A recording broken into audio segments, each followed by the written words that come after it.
especially because you fat fucks, clearly you guys are fat as fuck. No Chick-fil-A for y'all. All the 3X sold out. Yo, the 3X sold out like in 20 minutes. Now, knowing that my fans is fat, I can't even make fun of fat people. Honestly, even if Cardi B gave me $10 million right now, I still wouldn't forgive her. You say I'm too serious? But when you look into the camera and say you're all so damn fat, those girls clutching their paychecks to buy your 3XL merch are crying in front of the mirror, pinching their waist. So what if I'm fat? Every penny. In the statement that she said, y'all need to lay off the Chick-fil-A. That was definitely a joke, but a poor taste, but a joke still nonetheless. You know what I'm saying? Definitely, you know, just like Alexandria said, you know, those medium-sized dollars spend just as well as those 3X dollars. You know what I'm saying? So you definitely don't want to alienate, you know, your core. Times when, hey, we may be down. There may be times when we don't have money in our pocket. You know what I'm saying? We want to see if, hey, how down are you really for me, or how down are you not? Because if I had no money in my pocket, then that just means that, hey, you're going to bounce to the next nigga who probably got something who can probably trick on you, get you the Birkin bag, get you the shit that you want, so you don't have to work or do X, Y, and Z.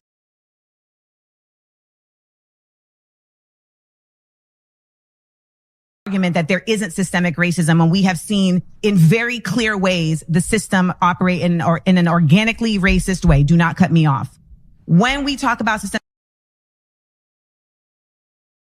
these are the top 10 Bay Area artists of all time.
Like, how are you going to demand that I give a certain amount?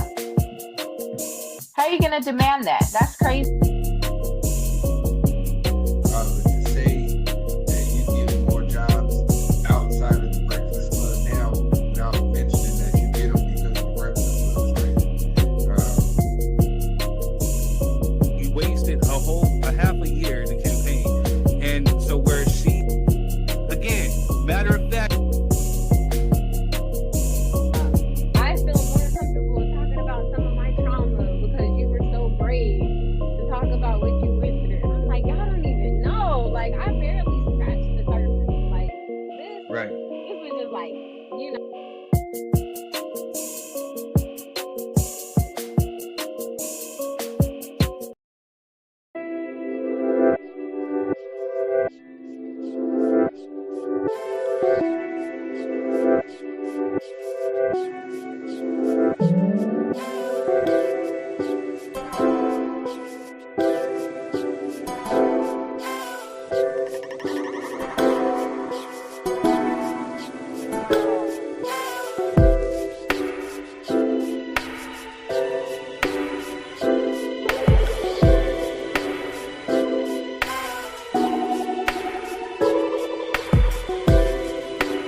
yeah. On check 1, 2, 1, 3. Yeah, it's that boy that they call third degree. And I think I'm getting over some type of virus, but I don't think that it's really gonna stop us from being great on this Friday. Call a Mayday, dirty day. We collect, it's our payday. Oh, I'm kinda like Ray Day. You better watch where you stay, cause you don't wanna see third degree in the state day. But you got to miss the break if you really don't know what the heck I say. Oh, yes, that be me and fresh to death. You better already know my rap that west. If something is crazy, get it off the chest. If not, it's the point I really digress. That you really don't want to step up right now. If you stalking, then you better shut up, shut it, because we don't want to hear you anyway. Like I said, third degree, we'll go ahead and just travel on and time falling, and better yet, I cut you out of my life like coupons, and you better go and find some great food on, because I'm bougie. That's the type of shit I'm on. If you already know, first degree, I got that full literally, ain't nobody see me. Yes, you like Stevie. I hope you wonder. If you don't know, guess what will take you under. You better go ahead and just get a jetpack, because like I said, I really don't respect that sneak attack, talk shit behind the back. Better yet, you mean out, you a straight cat. But you already know lyrically where I'm at. If you stepping up, you get with a bat. Oh, yes, third degrees ready for combat. Oh, yes, I know you don't like that. Well, I really don't give a damn anyway. So let's go and start the show. Oh, yes, my way. Oh, yeah. What's good, man? My fault. I got this little music right there. Oh, what's going on, my brethren? What's out, man? What's good? What's good? Man. How was your week, my brother? For the DY3 family, I'm always going to be transparent. Your boy was kind of out of his A game. I did everything really like last minute. I was battling some type of cold, virus, infection, whatever. I still kind of got it. I don't really like to be around folks because, I think I got everybody around me infected, you know what I mean? So I just been trying to battle and maintain, just trying to get through the week, man. How about you? Hey, man, I had a little bit better week, you know what I'm saying? I was a little sick. I fought my demons last week, so, you know what I'm saying? I was up and running this week, man, getting prepared for some new business ventures, but you know what I mean? Right. All is well, man. I can't complain. You know me, I kind of don't have patience. On top of that, it's really like hot out here in Cali. You know what I mean? So I'm just ready for it to be over. Can we just jump start into September? When fall start, when things kind of drastically cool off a little bit. You know what I mean? Like, I'm ready for the hoodie season. Hey, look, you and me both. Well, it gets a little bit colder out here than Cali, but I still appreciate it because this heat be some different heat than Cali. It'd be hot in Cali, but that I need to take a shower heat. Oh, yeah. And then when you still take a shower, you come out and you still like sweaty and drenched, whatever. It's that humidity. I know what the South be like. No, for real. All right, sorry. Yeah, I was getting to the table a little late, so I'm just finishing up some stuff for the people that's watching, wondering what I'm doing.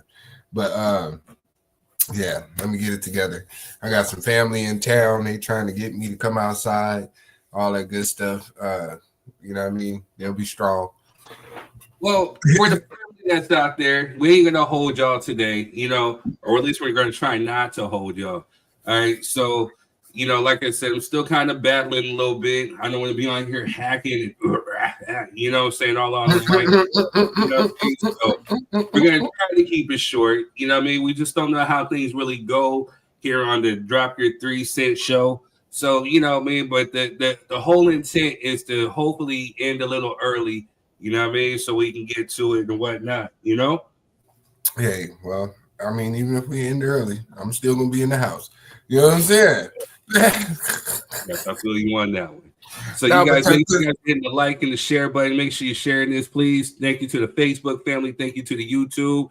I will do better next week. We're being a little bit more on point. My mind, which is going 50,000 other places, and your boy's a little stressed. But we're here. So I'm trying to shake off all the ratchetness. And so while I'm shaking off the ratchetness, I want you guys to watch some of this ratchetness, and then we'll get right back to you. Let's get it. What's good, y'all? It's your boy Third Degree. We're back with more ratchet news. Well, some of it's ratchet, some of it's not, but we still got to speak on it. So let's go. Well, Judge tosses Sarah Rivers' lawsuit against Diddy. 21 claims gone, only one still standing. That's victory for Diddy. Seems like he's the The Teflon Don, huh? All right, moving on. It's being reported that Starz lost 42.5 million and 400,000 U.S. subscribers in the last 3 months, partly due to main shows like BMF Season 4 underperforming. Because Season 4 of BMF was just corny and weird. Like, the writers have just really just gone on in the trash. They need to get 50 involved. Whatever. Moving on. Shout out to Escape's Tamika Scott. She blesses a waitress with a $700 tip after being ignored by other employees at the restaurant. Salute, sister. Moving on.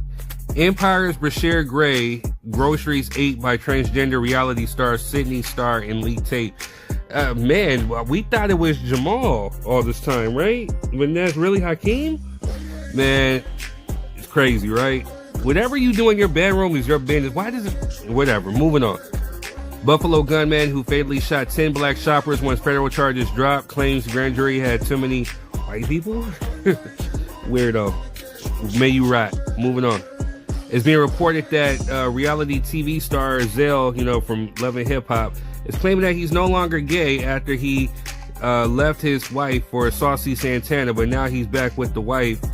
I don't know, it's weird. It just sounds like a whole episode of Love Hip Hop got wrong, right? Moving on. Target continues to take a hit, lost $12.4 billion in market value since the start of the boycott after canceling $2 billion DEI promise. That's crazy, right? Because with that said, Target CEO is stepping down as sales continue to plunge due to the black boycott. So maybe, hey, this is what happens when we all stick together and come up with a plan, right? All right, so moving on. Teen who unalived his dad in fight over electronics walked free after judge shows mercy? What the fuck? Moving on. Texas Democrat Nicole Collier spends night on House floor after rejecting GOP demand for a police escort. It's starting to become like a reality show, right? Bad reality show. Moving on. People take matters into their own hands inside of McDonald's after an employee had fallen asleep while standing. The crazy part is, where were the other employees? You know what I mean? Like, well, it's safe to say she probably doesn't have a job no more. Moving on. Well, speaking of fast food ratchet, this woman who went viral for running a Burger King alone for 12 hours gets fired for being late. They couldn't give her no grace? We're going to dive more into this story later. Moving on.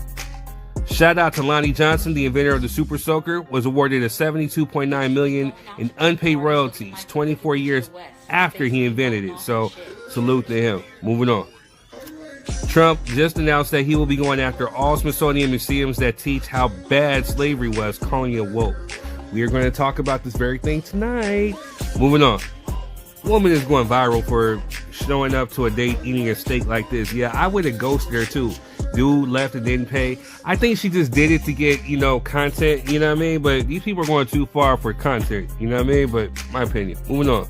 Drake has just turned Alonzo from Training Day and he's saying he's putting cases on all you mother suckers.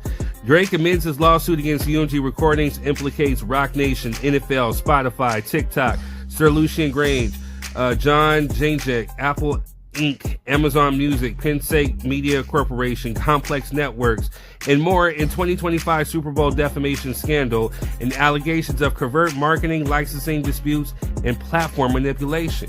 Which is crazy because UMG responds like this. UMG is saying that they have documents allegedly on Drake's relationships with minors and ready to expose them in court. I think he opened up a can of worms I don't think he wants to dive into, right? My 3 cents. Moving on. The judge rules that DDG and Halle Bailey are not allowed to share their son on social media. It's sad that a third party had to get involved in this crap, right? And I don't even see why people are this much invested into their relationship. It's just sad. Moving on. Well, going back to fast food ratchetness, McDonald's to slash combo meal prices to win back budget conscious shoppers because I guess apparently it's too expensive. You think? All right, moving on. Yo, this cat looks more like Tupac than Tupac himself. That's crazy, right? Moving on. But did you DY3? Yo, get your hat right now at king3rd.com. Moving on. Brandy and Monica team up with Dunkin' for new cereal and milk latte collab. The latte is mine. Hey, great marketing. I want to check out this tour, right? Moving on. The FDA warns the public not to eat certain great value frozen shrimp at Walmart due to possible contamination with radioactive isotope. Why are you eating great value shrimp anyway? Moving on. It's being reported Jay-Z becomes the world's richest musician at a network of $2.5 billion. Salute to Hov. Eve reveals she dated Suge Knight to get revenge on Dr. Dre. Just crazy, right? Vindictive, aren't we? Moving on. Shannon Sharp says, you don't draft a kid that talented just to send him behind somebody collecting Social Security. Basically, over the Browns, basically choosing Joe Flacco over Shador. So maybe he should be telling himself that when it comes to these hoes. Moving on. Monique says Tyler Perry must apologize loudly and pay up to 12-year to end it. Man, why don't you just go somewhere and just get over it, man? My opinion. Moving on. Eric Menendez denied parole to remain in prison for his parents' murder, as he should, or unalive. Moving on. Shout out to Gavin Newsom for being petty and firing back against Trump. This is what Kamala should have been doing, right? Moving on. Woman sleeps with husband's friend after he loses his job. These girls are just scandalous, right? Moving on. Jaylen Brown's father, Quentin Brown, accused brutally parking lot stabbing. Crazy, right? Moving on. Last but not least, Memphis jury acquits Hernandez, Govan, and Young Dolph unaliving case after 3 years. Anyway, I'm your boy Third Degree, and that's been your Ratchet News. Enjoy the show. You. What's the deal, my brother? Not much, man. What you seeing there? Hey, go ahead. Nah, I would say Burger King, y'all better count y'all days, man. Y'all better count. We already don't be messing with y'all like that for real. You know what I'm saying? That is absurd. You know what I mean? That lady brought all that notoriety.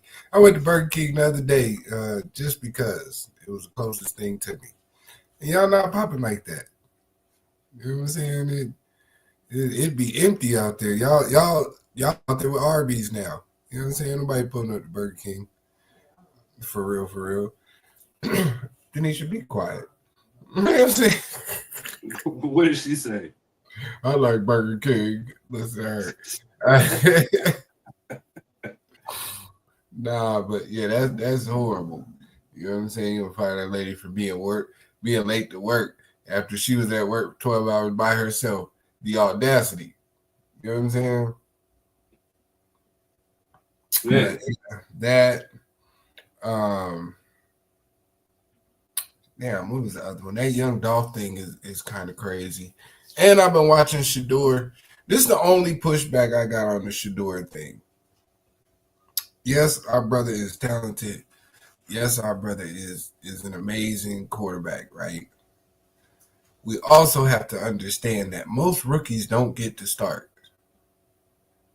Let's just be honest, especially not with an experienced quarterback on the roster. You know, they probably gonna give it 2 or 3 games. Joe Flacco gonna go out there and do what Joe Flacco do, which is probably lose or get hurt. You know what I'm saying? Man, 40 years old. So I need people to relax. Shador is standing on business right now. He proving it. He doing what he need to do to make it a conversation, because if you look at the numbers, I've been following it, you know, even though I don't like Cleveland Brown, but I just been following it because I've noticed a pattern with individuals who go into different leagues who have prominent fathers are low-key ostracized. What up, certified?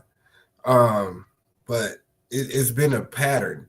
Those individuals in the league who have fathers that speak up for them of our color persuasion usually get ostracized. It happened to the Ball brothers.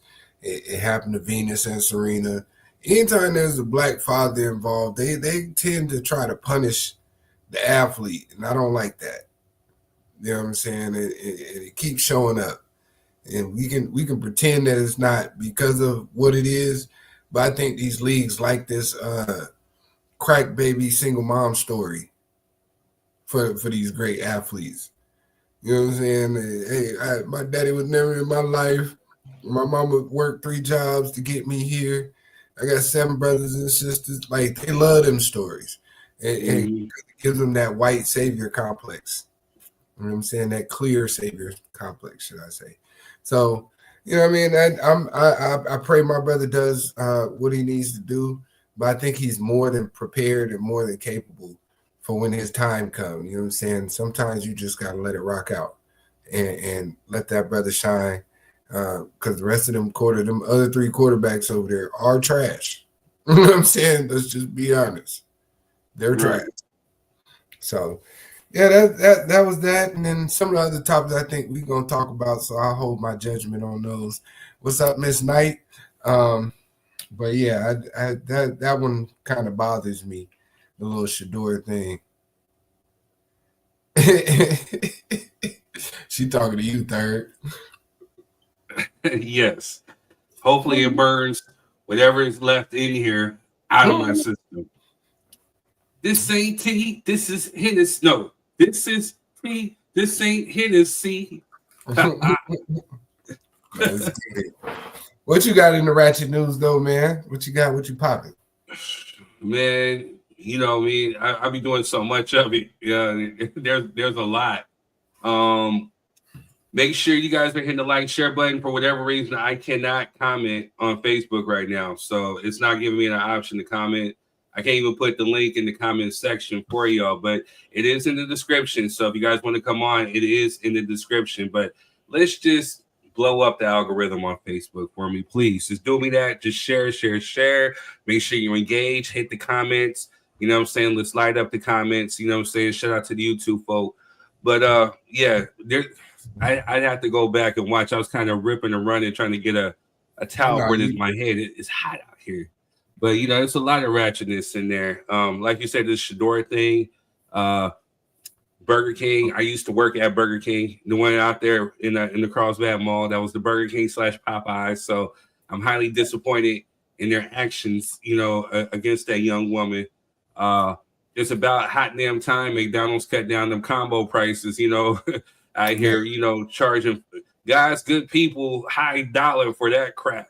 You know what I'm saying? Like, you know what I'm saying? So, you know what I mean? Like, you know, you go through a recession and it's typical, you know, business owners, people of money and stature get rich while, you know, the middle class and the poor get poorer.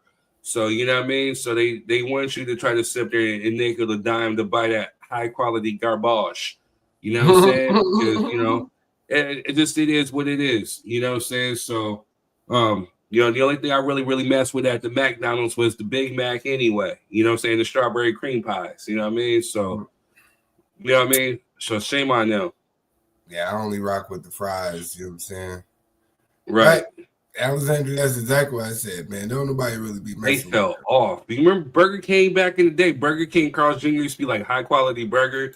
You know what I'm saying? Used to have that distinctive smell. You know what I'm saying? It used to, the taste. You could, back in the day, you could totally tell the difference between a McDonald's burger, a Carl's Jr. burger, and a Burger King burger. They all smell different, and now they just kind of just blend in the same. And yeah, I'd rather eat at Carl's Jr. than Burger King, because, you know, Burger King gives you the bubblies. Man, I'm a Wendy's gentleman myself. You know what I'm saying? I love Wendy's. You know what I'm saying? That's my go-to spot for real. Outside of Popeyes. Yeah, I'm. You know what I mean? I'm a number one double patty. You know what I'm saying? No tomatoes, no onions type of dude. That's my joint. You know what I mean? Or good old Popeyes. You know, love that chicken from Popeyes. You know what I'm saying? Used to be the truth. The Whopper, yeah, the Whopper with cheese, man. No tomato, no onion. It used to be the go-to thing. You know, I was in heaven when I was working there, no lie. You know what I'm saying? But, you know, with that being said, if you're in the LA area and you want a nice, good burger, why not go to the Marathon Burger? You know what I'm saying? Right. If you're going to be paying high quality dollar, at least pay some high quality dollar for some high quality food. You know what I'm saying? It's very tasty. You'll be supporting them. I'm trying to tell you, it's a different type of burger, man. You know, I really appreciate it. So definitely, if you're in the LA area, i.e., whatever, take the drive out, go to the Marathon Burger. Go support a good burger. Yeah, I'm man, I can't wait till January. I'm sure pulling up, you know what I'm saying, to give me a marathon burger, that Wagyu beef, you know what I'm saying? I heard they got some good wings up there too, so Wings are tasty. I gotta sample that, you know what I'm saying? I ain't gonna lie to you, bro. I had the wings over there, and then when we went out to San Diego, I had some wings at that pizza joint, right? And they were like, it was all big ass wings and breaded. I'm like, you know what? After having the wings I had at Marathon, I can't do it. Yeah, it's different. You know what I'm saying? Yeah, I don't like them big Arnold Schwarzenegger wings, man. I don't be messing with them. You know what I'm saying? Give me a regular wing. I don't want these pumped up on steroid wings, man. I like regular size wings, man. Exactly. Yeah, that's the way to go. But all right, man, let's get into the show, man. What we got on the agenda? I'm mad I can't. Something is happening. Something's happening. Like I said, y'all, do your boy a solid. Share this on with your feed. If you guys are on YouTube, share. We love you. Thank you for the love and appreciation. We got a live show tonight. You know what I'm saying? But we had Amanda Seales. You know, I know she's a little, out there with her character, but she took on 20 conservatives, black conservatives. So we're definitely going to talk about that. Also, too, this is something that, that Quez had brought up. We were going to touch on a little bit. Is Black history going to be canceled or erased? Because other folks, these black conservatives, Donald Trump wants to eliminate or he wants to go at any Smithsonian museum that is pretty much educating folks on how hard slavery used to be, calling it woke. So now he's attacking Black history. Also, too, shout out to my cousin Erica, up there in Northern California. She brought up some a few weeks ago. When we're talking about the top fives, we talked about top 5 LA rappers, New York rappers, female rappers. Now we're going to go up to the Bay, the top 5 Bay Area rappers or top 10 Bay Area rappers. I seen something with Money B the other day where he was talking about his top 5, and I was shocked and astonished that he didn't even mention his boy Pac, his bandmate. You know what I'm saying? So, I'm gonna say this as a public service announcement. The Pac slander has to stop. Okay, you know what I'm saying? He's either gonna go up on the Northern California list or the Southern California list. You know what I'm saying? But I'm gonna be even biased. He does not go on any East Coast lists. Maybe Baltimore, but no New York rapper, because nobody from the East Coast was trying to claim this man when he was alive. So the Pac slander has to stop. And if you don't have Pac on your top 10, list, I can't even take you serious if you're from the Bay or if you're from LA. You know what I'm saying? I can't take you serious. But again, these top 5 or top 10 things are selective. So we're going to give a generalized idea of what a top 5 should be from the Bay. And then we'll give our personalized ones, because the personalized list, of course, are subjective. So with that being said, I cannot put the link to come on as a guest in the comment section. For whatever reason, Facebook is hating on me. I think I'm about to get some type of strike, or there might be some people out there who are striking me, whatever. But I do have the link in the description. So go to the descriptions, hit that link. If you want to come on, just know if you're using your phone, make sure you use your headphones, and everything is going to work as a microphone. So they will pick up on everything. So you want to make sure that you're in a nice, quiet spot. You got your Wi-Fi right near you, because we don't want no blotches, no glitches or whatever. Also, too, we want to make sure you're in a nice, quiet spot, because we want to make sure we hear everything that goes on the show. Also, too, make sure that there's no eating on camera. You turn on your phone. There's no other extracurricular activities in the background. Just take some time out, some you time. Isolate yourself and just come kick it with the show for a little bit. You know what I'm saying? The kids can wait. You know what I'm saying? Put some TV on, or let them play outside while you handle your biz on here. Also, too, if you come on again, especially with the topics we're going to talk about, things can definitely be subjective. Just know that it's all good. Nobody's here to make you subscribe to your beliefs, and no one's going to subscribe to your beliefs. We can coexist. So just make sure you keep it respectful. No pulling up. no veiled threats of, you know, gun talk or whatever. Just keep it nice and respectful. You know what I mean? No weirdo stuff. And just come on and just really just have fun. This is Friday. You probably been working your ass off all week. You know what I'm saying? This is a spot where you can come and unwind and chill out, have a nice safe space and chill out with your folk right here. So this is the whole atmosphere that we're trying to create with Drop Your 3 Cent. Amen, amen. Let's get to it. All right, so with that being said, we're going to show love people to people who show love to us, and we'll be right back to you. All right, so hang tight, and we will be right back with a few. We'll be right back to start the show. So. This soul food spot is a hidden gem in San Bernardino. With $10, you get a full plate and they do not hold back. It's a family-ran spot and they make you feel right at home with the crispy fried chicken that's juicy, mac and cheese and collard greens that slap, and their crispy fried fish. When you pair it with the yams and the potato salad, it's game over. Top it with the dessert, all homemade. The food hits, the prices are beyond fair, and the hospitality is great. All at Melba's Soul Food Kitchen in San Bernardino. Uncle Nearest Premium Whiskey is a brand of Tennessee. Whiskey honoring Nathan, Nearest Green, the first known African-American master distiller. The Nearest Green Distillery, located in Shelbyville, Tennessee, is the world's first distillery named after an African-American. Green is credited with perfecting the Lincoln County process, a charcoal mellowing method that defines Tennessee whiskey's smoothness. Get your bottle today. Hello, family. I'm Marquez. Hey, you guys, and I'm Denisha. We all want the best for our children, right? Security, opportunities, and a future filled with endless possibilities. That's right, but here's the question. What are you doing today to create that future? Imagine building a business that creates generational wealth, leaving a legacy that grows even when you're not working, showing your children what it means to dream big and take action. That's right. With PlanNet Marketing, we offer you the opportunity to earn income while still being present with and for your family. We show you how to invest in their future while securing your own and teach them by example what financial freedom should look like. And don't just tell your kids to dream big, show them how it's done. That's right. Comment below or you could just message us for a direct link to our presentation.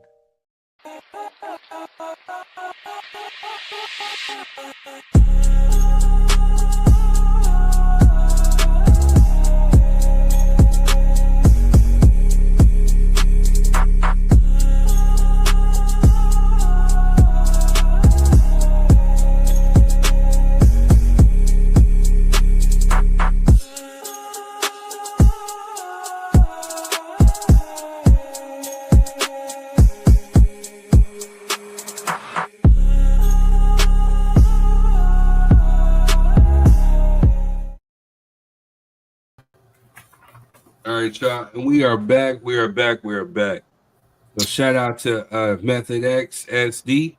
You know what I'm saying? Shout out to Melba's Soul Kitchen in San Bernardino. You know what I'm saying? Like, definitely. Bro, you want to know something crazy, right?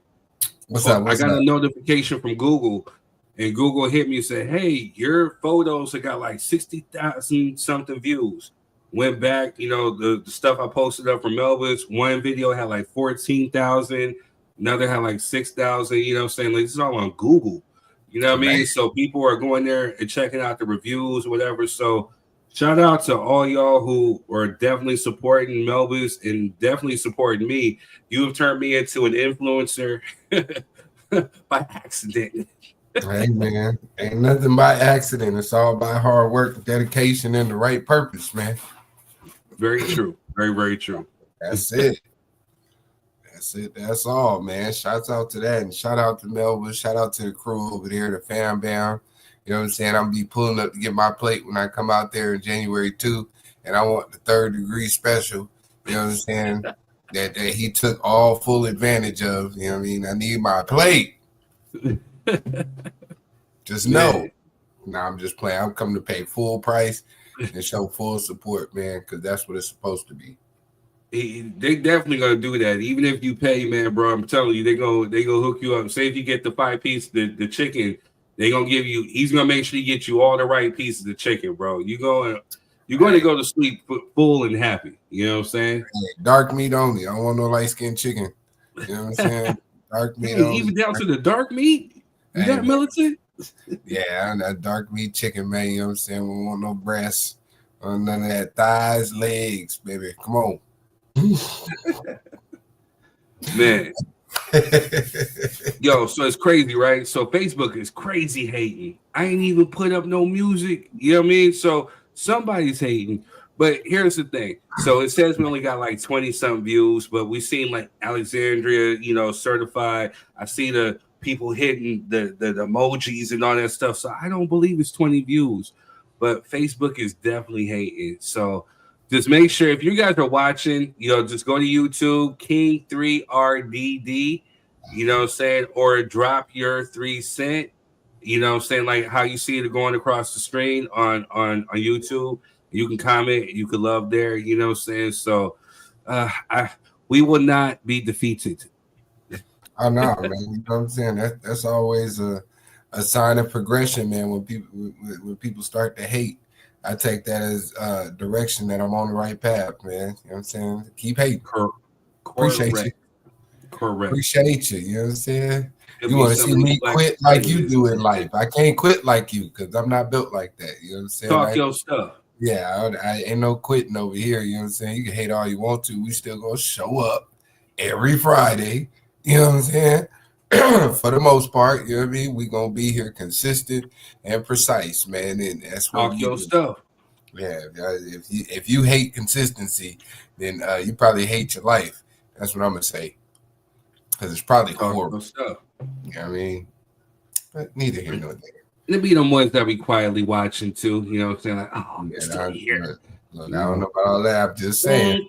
I'm just saying, man. You know what I'm saying? It is what it is, man. People that usually hate usually don't really got nothing going on. And that's okay. Because you can come here and be great with us on Fridays and drop your 3 cents. Very true. Shirt coming soon. Yes.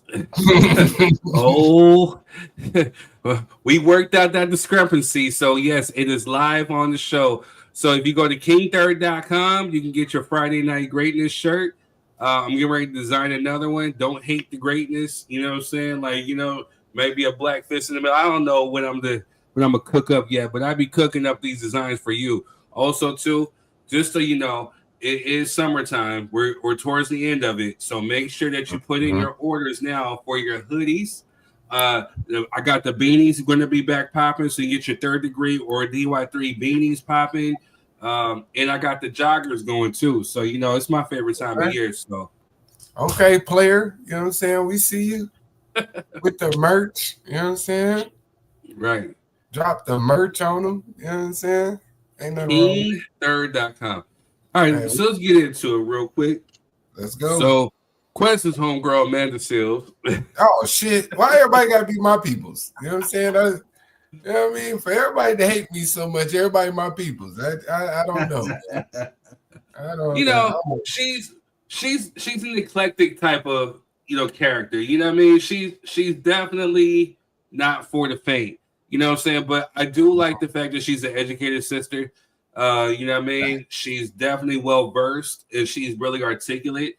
Sometimes I don't agree with her direction or some of the things that she talks about, but anybody that kind of lights a fire and puts, the quote unquote black conservative in their place, I'm always going to be a fan of. You know what I'm saying? So she basically was, as a recent, she took on 20 black conservatives. So for the sake of the show, we can't necessarily show you all of it, but I do have a clip, and then we will definitely touch on it. So I think this one Quezzo definitely appreciate because this boy was completely just ignorant. Trying to protest against, you guys don't ever do this. KTS. You Dre, guys don't ever do that. KTS Who is you guys? Members of the black community that want to hold people accountable, especially black people. So KTS Dre was shot 60 times outside of Cook County, Chicago. How many BLM members came out? You earlier said BLM Stop is about referring police. to me as you guys. Okay, that's fine. So, for example, we had a really good example of this where it's not a police because I remember you said. Where are you from? Where am I from? What do you mean by that? Like, what state am I from? Where was I born? Where do you live right now? I live in Florida. I was born in Angola, though. I was born in sub-Saharan Africa. Okay. Where did you grow up for most of your time?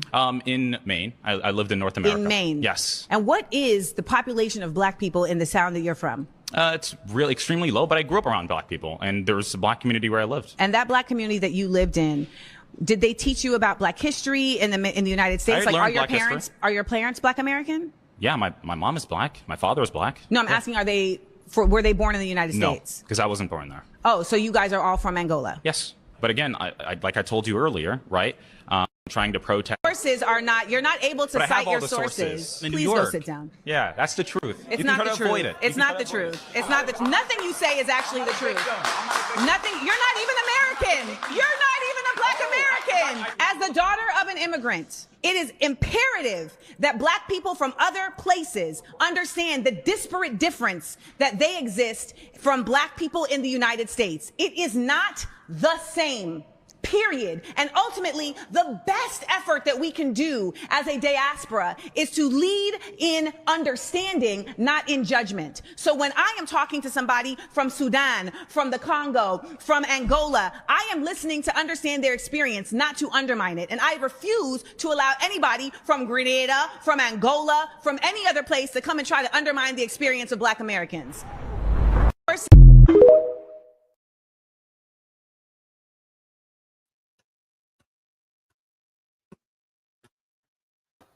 You knew I was gonna like that one, huh? You know what I'm saying? Yes. Right. But no, I'm glad she put that in there. You know what I'm saying? Because I don't agree with Amanda Seales a lot, but I can appreciate when you're right, you're right. You know what I mean? And I think that's been the major disconnect. You know, between people who immigrate here and the foundational Black Americans is the fact that when we go to their homelands, we go there looking for understanding. We don't go to pass judgment. We don't go to belittle or undermine those communities.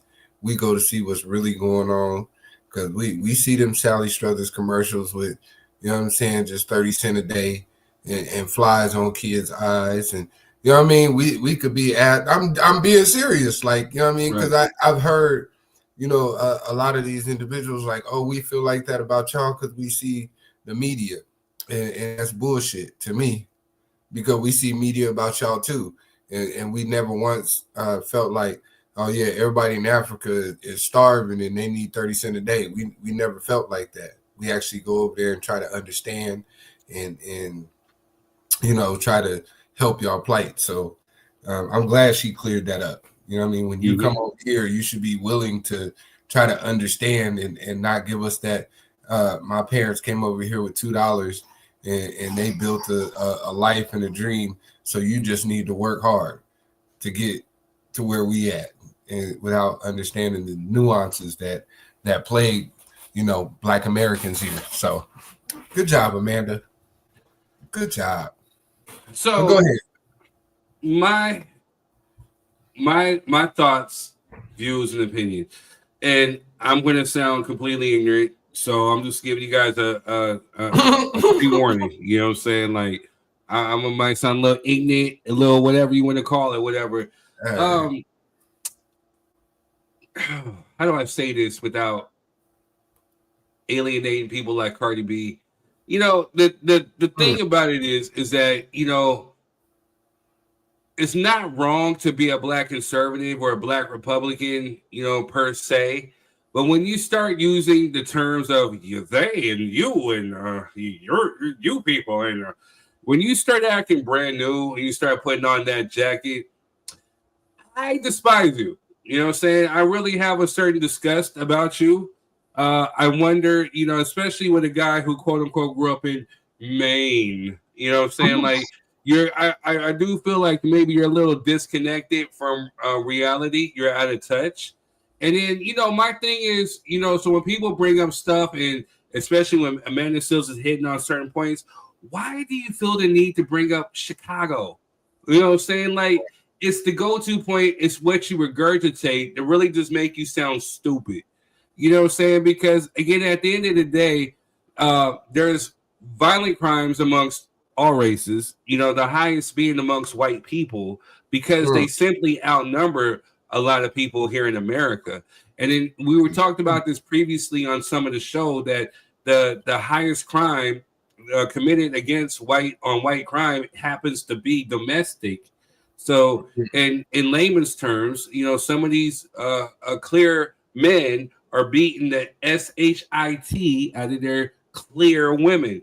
So I'm just saying so, but nobody seems to ever want to talk about that. Or if we're talking about rights, of civil rights, or certain things or injustices that happen against us, police brutality, the unaliving of unarmed or innocent black bystanders or whatever, you know what I'm saying? That seems to be the go-to for some of these clear conservatives. And then for you of the darker hue of pigmentation to take on and regurgitate the same narrative just makes you look like an ass. You look like a complete ass.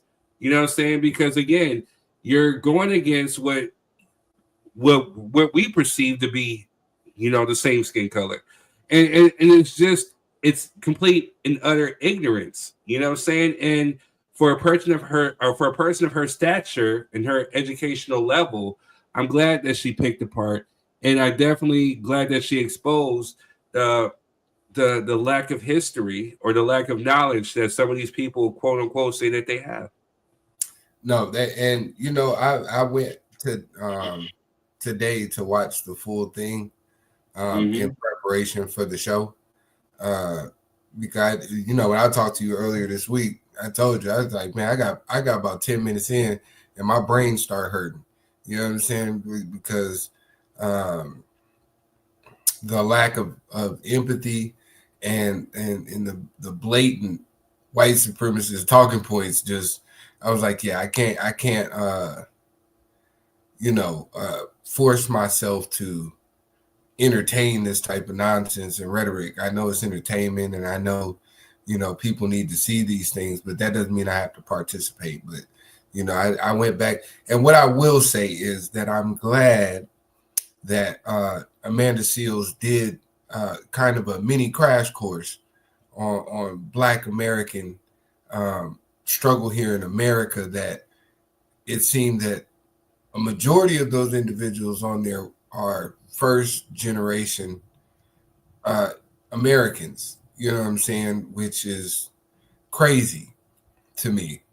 So when we're looking at some of these individuals who look like us and sound like us and dress like us, to realize that, you know, out of those 20 individuals, I want to say a good majority of them were come from an immigrant background and don't understand the plight of Black Americans in this country.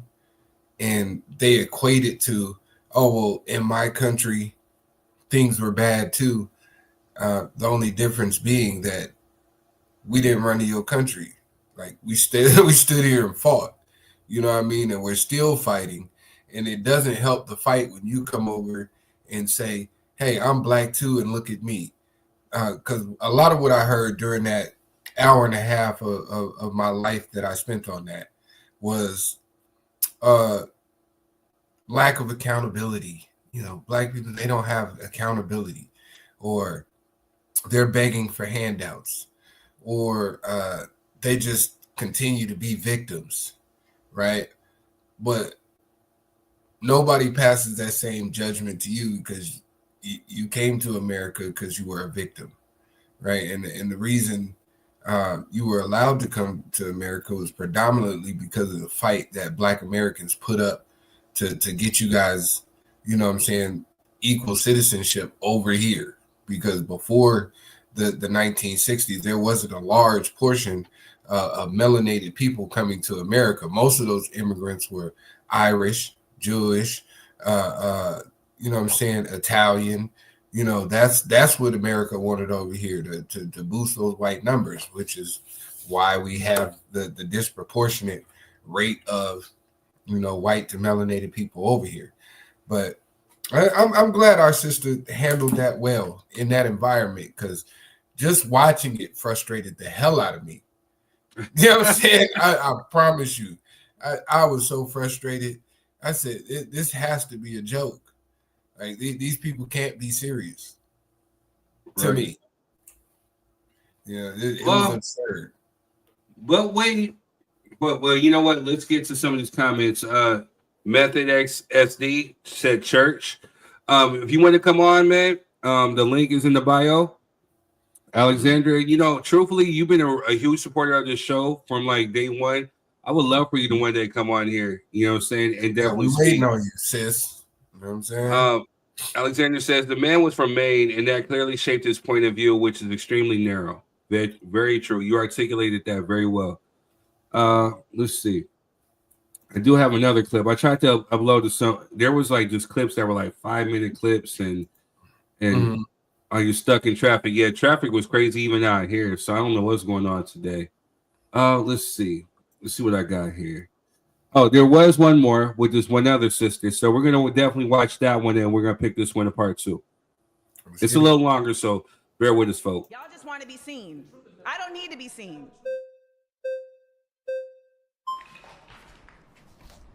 Hello. How are you? I'm Jasmine, the pretty Lady. Say less outfit. Okay. Thank you. So this is my thing. I think the premise of your question was black on black crime. So I think I'm coming from a place, and I guess my issue is having had my biological father murdered by a black man, having had my cousin shot in the head by a black man. We can talk numbers and statistics and what the people are doing, and what the white man is doing and all that. But at the end of the day, I see when my family lives on the south side of Chicago, and I think you and I both can attest to this, and I'm not saying that there are not other factors, but we know that we kill each other at a disproportionate rate than any other race. Now, why we do that and why 6,000 to 9,000 black men are going to be homicided or killed or whatever by the end of the year annually by other black men, whereas the likelihood of a black man being killed by a white police officer is less than 150 per year, we know that we kill each other at a higher rate. So I'm not debating that there are not factors at play, but because I've lived the experience as a black woman losing my father to be murdered by a black man, walking down the street, by the way. No worries, thank you. But walking down the street in inner cities and different things, knowing that it's more likely that my own brother will rob and rape me than a white man or a white officer, we got to be real. What's your proximity to white men in the south side of Chicago? Are there even white men around to rob and rape you at the same rate that there are black men? There are white men around. At the same rate? There wasn't a lot of black people in there, but then that doesn't justify the fact that we're destroying each other. So even if we get to the root, like we can agree on that, okay, sis. because I feel like a lot of nothing times liberals will argue like, well, I'm not a liberal. I'm not a liberal. Okay, well, I will say that people that sometimes have your stance that are against conservatives, maybe they have this claim that they're making it up, they're making up the numbers. We know that we do that to each other. So I want to get to the root of the issue. Why are we killing each other? I think the root of the issue is we've lost our values and we've lost our resilience as black people. We sit there and we talk about what the white man did and we talk about slavery and everything like that, but we have no self-accountability and say, you know what, at the end of the day, that is my black grandmother, that is my black sister, you are my black sister, and you know that a black man is more likely to rob you or commit some type of crime against you, and that's what we need to get down to the issue of. And like you were talking about earlier, like, hey, well, what's going on? You know, what do you think the answer is to one of the brothers that were speaking? I think it's the breakdown of the family. I think, like he said, because of our poor choices, and what happens is we look at domestic violence, for example. When domestic violence, women or men are even attacked, what is the first thing we say? It's like, you know what, it's not your what? It's not your fault. So that's what we do. We hold on to this narrative that, well, it's not our fault, and the issues in our community are not our fault, and the white man needs to give us something. The old white lady down the street is looking at me, and I don't know why she got braids in her hair, and we focus on all these other stupid things that don't matter. We don't get to the root of the fact that we're killing each other at a higher rate than any other race. It is self-hatred amongst us, I believe, that we can do that. That we, my cousin, my mom's cousin, excuse me, coming from the church parking lot, and guess who stuck her up and robbed her at gunpoint? A black man. I need you to get to the point, like, so I can respond. My point is that, no, and I'm not trying to be funny, unless, like you said, we're gonna keep it respectful. Yeah, but you're monopolizing the whole conversation. I'm We're not being trying. Okay, I'm able gonna let to you speak, but let's not get the attitudes and stuff, because you're my sister and I respect you. So I don't have an attitude. I'm being direct to you, but you're literally speaking this, and you're not going to do that with me either. So you're stating your point, and you've been stating your point for quite some time. So do you have a reason for me to respond? Would you allow me to respond? So that's a better response. Go ahead. The response that I have for you is that everything you're saying does not exist in a vacuum. I actually agree with you in that, yes, there has been an incredible denigration of Black worth and Black pride in this nation. I think it's also very important to acknowledge what has contributed to that. And to state that it is only Black people that have contributed to that is a false flag. So we have to admit that. So in order to have this conversation around how we got here, you can't say, oh, well, we're caring about the white woman getting braids and that doesn't matter and this thing. All of that attaches. All of that is actually a very big part of the lack of worth of Black people. I'll ask you, do you think we're resilient? What does resilience mean to you? Do you think we have to be perpetual victims, or do you think that Black people are resilient? I think that those are two different conversations. I think that the concept of Black people being victims is really trying to not provide accountability to where the root problem for the actual cause is. And if we keep saying that somebody is a victim and that doesn't mean that the other person should have to actually have accountability, then what are we really doing? You can do both. You can be a victim and be resilient. How do we do both if you stay in the victimhood? That's my question. But your statement about Black people staying in the victim place is also your point of view. But how do we rise above it? We continue to rise above it by, one, pouring into our communities with mutual aid, but two, by simultaneously making sure that we are challenging the systems that are in place to impede us. We have so many opportunities where we are trying to do mutual aid, and those things get disrupted by folks who want to have capitalist gain, by folks who want privatization. We used to have all these mom and pop businesses in our communities. There's over 3 million Black millionaires in America right now. You are an intelligent Black woman that is successful. That's irrelevant. No one's stopping me from doing anything. I'm an intelligent Black woman that graduated and is successful. Many efforts have tried to stop me from doing what I do. We are not all equal in our capabilities. And we are not all equal in our ability to be invested in by others. I agree with we you. are not all equal in our trauma. Are we resilient? We can't say because it is a false equivalency. I believe that every Black person has resilience. We from keep slavery trying, all the way but we keep trying to cause. I'm so sorry. I'm so sorry. You've been voted out.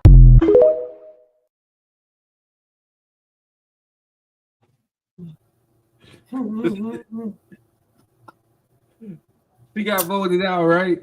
Hold on a second. Shout out to Pops because he had a comment before we showed the video.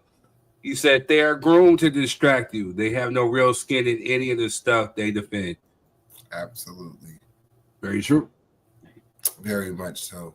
And let me be clear, if we're going by textbook definitions, and I've said this before on the show, I would be considered a conservative based on their definition, right? I would be considered a conservative. I believe in separation of church and state. I believe in small government. I believe in, you know what I'm saying, everybody having the right to build wealth and, you know what I'm saying, limited social and economic programs. You know what I mean? So with that being said, I don't agree with none of these fools. You know what I'm saying? But on textbook paper, people would probably say I'm a conservative. But I hold both parties equally accountable because what we get trapped into is this misnomer that both of these parties care about people on the bottom rung of the ladder, and they don't. Right? They're all bought and paid for to a certain degree. Now, will one party limit some of their anti-Black racism and create some lift-all programs and disguise it in there? Yeah, absolutely. But what I think Amanda was trying to expound upon is this fallacy that Black crime and lack of accountability and fatherless homes is inherently a Black American thing, and that's my problem with the conversation. You know, when the Italians got here, they were labeled as criminal. They had the highest crime stats in the country over Black Americans. Right? When they got here, the Irish, same thing. Jews, the same thing. Right? So the only correlation I can make between all of these groups is poverty.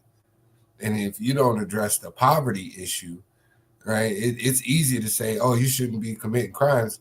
But if your minimum wage rate is $7 and the cost of living it's $1,500 a month to rent an apartment. You know what I'm saying? You're gonna have some crime because people want to live, right? And you know, the proximity of black people killing black people is damn near equal to that of white people killing white people, but we never hear white on white crime like you stated earlier. And you brought up domestic violence. And do you know the highest proponents of domestic violence? Do you know what group that is? What's that? Law enforcement. They have the highest rate of domestic violence in the country. Law enforcement. Your polices, your judges, right? Your sheriffs have the highest rates of domestic violence that goes highly unreported. You know what I mean? So stats, you know, I do love statistics, but I also am realistic in the fact that statistics can be manipulated to create a narrative as well. True. You know, whenever we talk about this black crime rate thing, they always say per capita afterwards. Mm-hmm. But when we look at raw numbers, the white community is way more violent, way more criminalistic based on raw numbers. You know what I'm saying? If we're going to go there.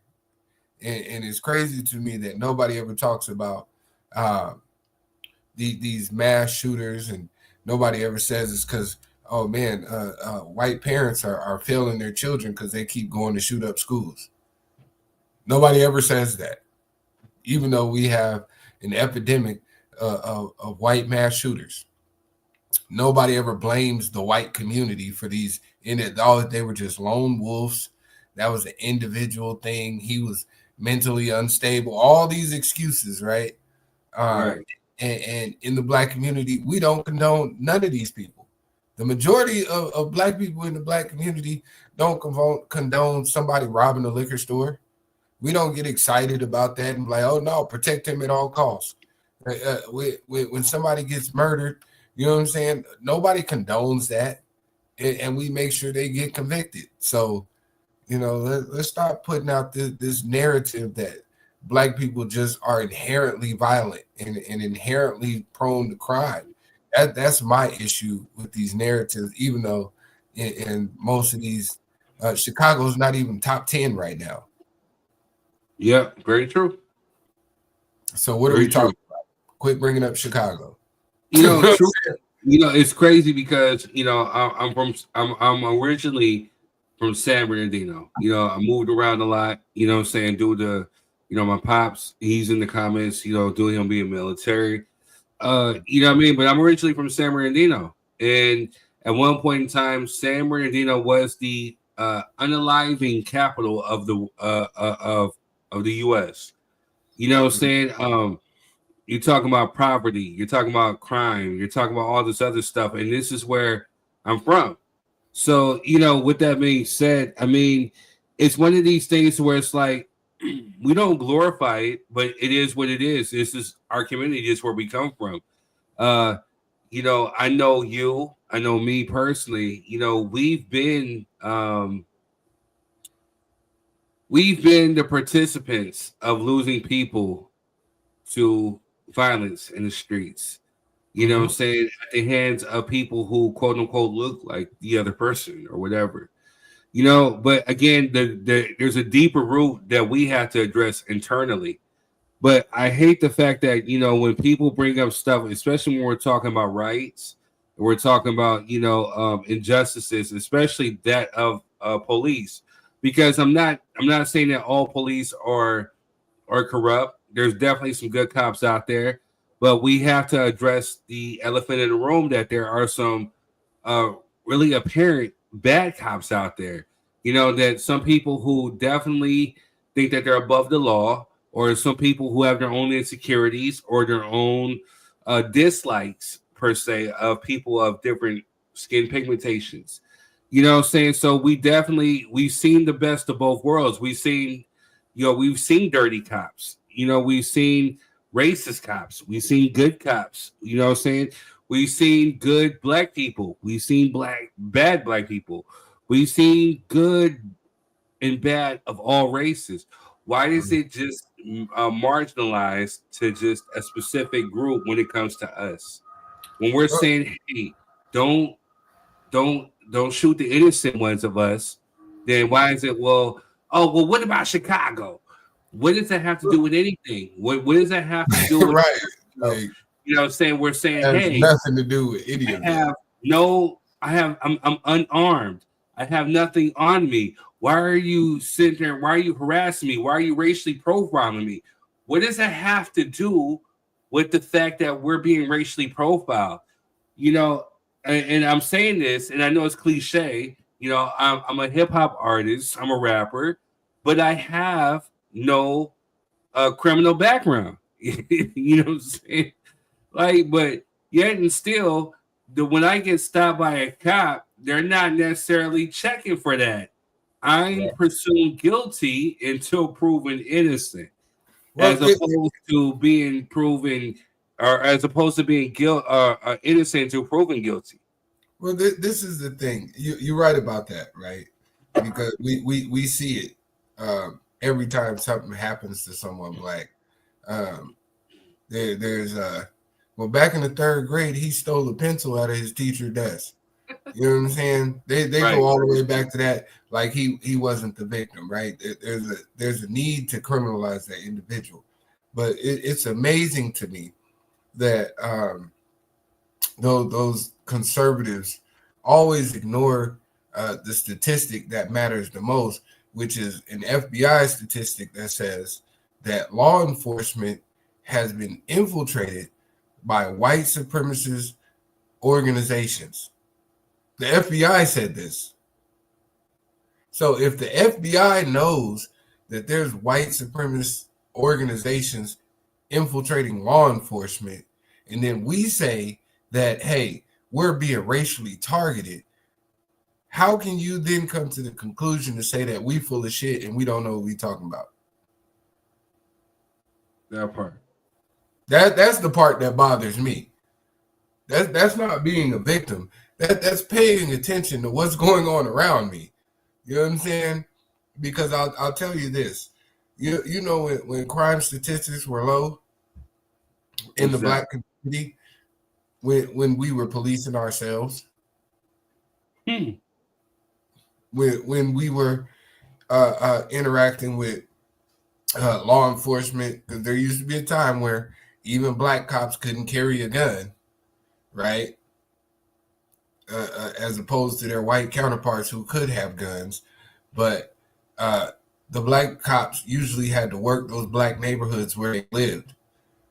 And what we see now is a lot of times law enforcement is bringing people in from outside of the community to police the community.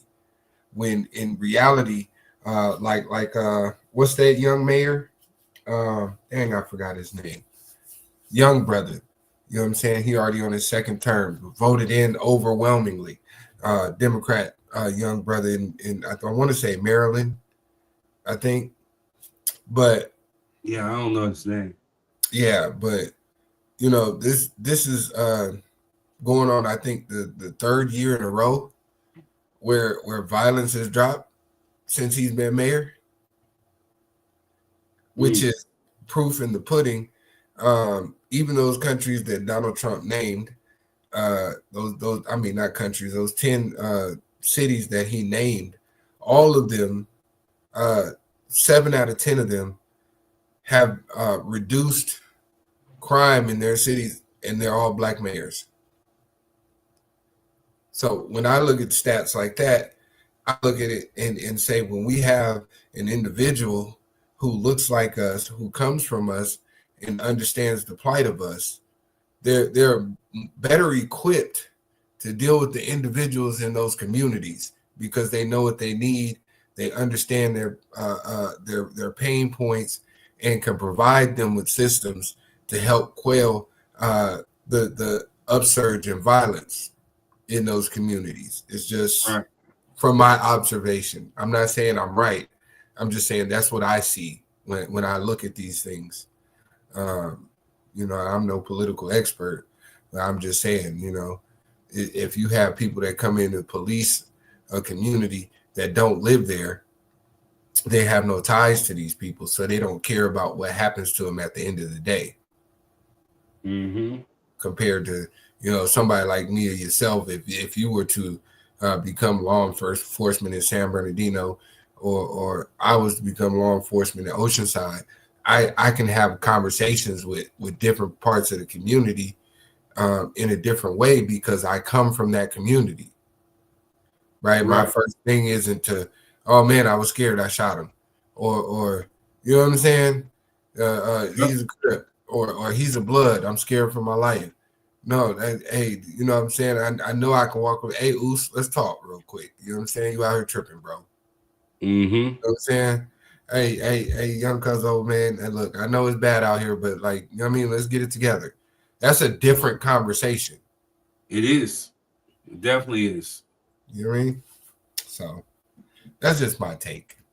But yeah, I mean, like I said, for those, I'm sorry I can't. If you want to come on, I have the link in the description. So just hit that link, go to exit out, go to the description, hit it up.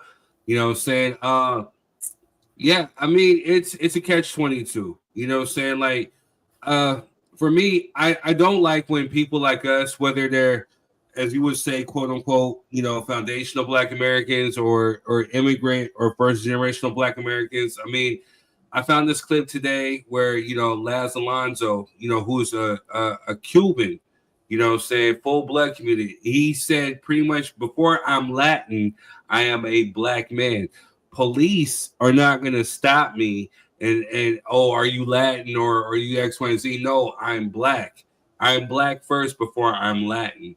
And, you know, whether, you know, it's just, it doesn't matter of the difference of, you know, whether, you know, my ancestors were dropped off in the Caribbean first or in the USA. You know what I'm saying? Like, this is still the struggle that I still face. And I'm glad that there's people like him that can realize it and, you know, and definitely speak on it. And I wish that there was more people who are like him that would acknowledge it and speak on it. The fact that, you know, you have some people like, you know, like the dude who said he was born in Angola and then lived in Maine and whatever. Like, I mean, you up there eating good, you know what I'm saying? You got the seafood popping, you know what I'm saying? You could tell us about clam chowder better than, you know, to some of us. But the fact that you're disconnected from what's going on to some of these inner cities, that, you know, where, again, you know, the number one thing that I think that people need to definitely address is poverty. Because when you're living in poverty, where you can basically, again, we're going through it right now, even as a middle class in a Republican majority, you know, government, you know what I'm saying? Things get tight. You know what I'm saying? Like, when you're wondering where, hey, how am I going to pay this bill? Or, yeah, I need to pay this bill first before I pay this one or whatever, or to keep some type of money in my pocket. You know, when things like that start perpetuating your mind, I mean, when you think about the people who have not, then you wonder why crime rate is so high. You wonder why people's mentality is so high. You go to certain places within America and the educational system is poor. You know what I'm saying? Where they don't have the best quality books. They don't have the best type of education. They don't have the best type of monetary things that can actually help enhance certain things that as you would have as opposed to in Maine. Because I'm pretty sure in Maine there's a low poverty level as opposed to California or Georgia or Texas or a Tennessee or a Nevada. You know what I'm saying? Like, where people have to be forced to live pretty much on top of each other because of the economical situations that they're placed in. You know what I'm saying? If you're fortunate enough to come from a family that actually has money, then, you know, you're actually well off. You know what I'm saying? But if you actually have to, quote unquote, like Quez would like to say, pull yourself up by the bootstraps, then, I mean, it becomes a little bit more harder. And so your reality may not be the reality that I see. But the fact of the matter is that when you come on here and try to like disseminate or make it seem lower or less than, it perpetuates me. Because like Laz Alonso said, Nobody is checking the status to see if you're born in Angola, if you're born in Panama, if you're born in Cuba, Puerto Rican, whatever. There's certain things that you face as a black person that I face as a black American equates. And Well, I think go ahead. Well, I wanted to say, and that's the point that Black Americans have been trying to make, right? Is that, a lot of these other communities come over here and try to gather themselves to the proximity of whiteness, even though they may look like us. They make it a point to distinguish that they're not us. And what we have been telling them the entire time is, bro, you can say that all you want to, but these racist folk don't give a damn about none of that. They don't care if you speak Spanish. They don't care if you speak Portuguese, Pig Latin. They don't care about none of that. Clicks and pops. You know what I'm saying? That none of that matters, right? So you can try to delineate from us all you want to, and think you're gonna get different results, but they all end up having that great Negro wake up call.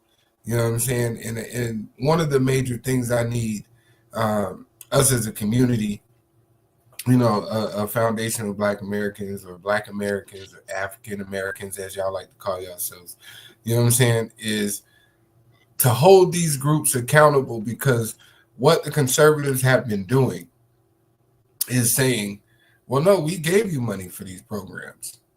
We've given you funding. Like Baltimore per student in America, I believe, has the highest government pay per student in America. And they also have the highest illiteracy rate. So throwing money at something and it's not distributed correctly is a scapegoat, right? And then we also have the 13th Amendment, you know what I'm saying, trick bag, as I like to call it, because what does the 13th Amendment say? Slavery is abolished except for criminals, right? Mm-hmm. The imprisoned folk. So how do we keep getting slave labor, you know what I'm saying, without calling it slavery? Oh, we just criminalize everything that Black people do. We'll just keep criminalizing shit. Big facts. You know what I mean? That's all I'm saying. Give me a second. Let me get these kids real quick, because Denise is asleep and they're knocking on my door. I'll be right back. Queen, I wish you were awake, because we're getting ready to talk about hip hop. But like Quinn was saying, I kind of lost my point. So the thing about it that I'm kind of circling back to is that the ones who sit up here and want to act as if they're not like us, in actuality, in reality, compared to what you actually have to face here in America, you're exactly like us. So whether you're living in the suburbs, whether you're living in the quote unquote hood or ghettos of America, a lot of what we have to face, a lot of the obstacles that we have to overcome within this country are the same. So we're better working together as opposed to working separately. It's like what Malcolm X said, saying you could take this hand right here, have all these fingers that are separated, and you could slap somebody, and the impact is going to be like, hey, a sting. But when you close this fist and you strike this person, you're going to create a mighty blow.